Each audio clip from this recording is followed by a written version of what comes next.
Domestic आप खेलते इसलिए नहीं ताकि बल्ला बॉल पे आए, आप डोमेस्टिक इसलिए खेलते हैं सो दैट आप अपनी कोई भी फॉर्म वापस हासिल करें, आपको मैच प्रैक्टिस मिले, आपको वो प्रेशर प्रैक्टिस बेसिकली मिले। I was reading one of the articles और उसमें हमेशा ये Sachin Tendulkar, again there is no comparison absolute, but बुरा टाइम तो हर किसी पाता, आपका आदत टेनिस एल्बो कितना ज्यादा आया, कितना ज्यादा as a captain Sachin was a failure, but whenever there was a failure Sachin used to go back to Ranji trophy. I am referring to one of the comments जो कि अभी रविचंद्र अश्विन ने कहा है कि जी सचिन का किसी से कोई मुकाबला नहीं है, क्यों?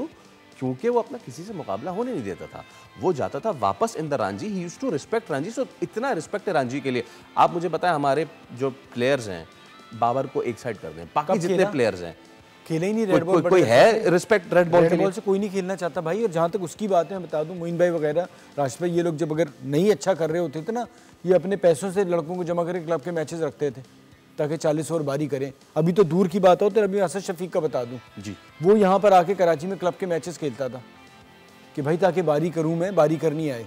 सर वो प्रेशर ही अलग है, आपको कोई भी करा रहा हो, आपको पता है आप आउट हो सकते हैं, आपने उसमें रन करने हैं, वो आपको कॉन्फिडेंस देता है। आप थ्रो डाउन करे जा रहे हैं, आपको एक आपकी पसंद की जगह पे बंदा बॉल गिराई जा रहा है, आप कहते हैं जी स्लैब रख के इधर बॉल करते रहो, बॉलर उस तरह थोड़ी आएगा ना, उसमें स्विंग होता है, नसीम होता है। सर आप ये वही वाली बात है, आज सऊद शकील कहता 1000 बॉलें खेलता हूँ, तो भाई मट्टी खोदे जा रहे हो, पता ही नहीं है तरीका कि किस जगह से और किस चीज से खोदना है। बात 1000 बॉलों की नहीं है, work hard and work smart में फर्क है। और सब्सक्राइब करें और बेल दबाएं ताकि कोई खबर रह न जाए।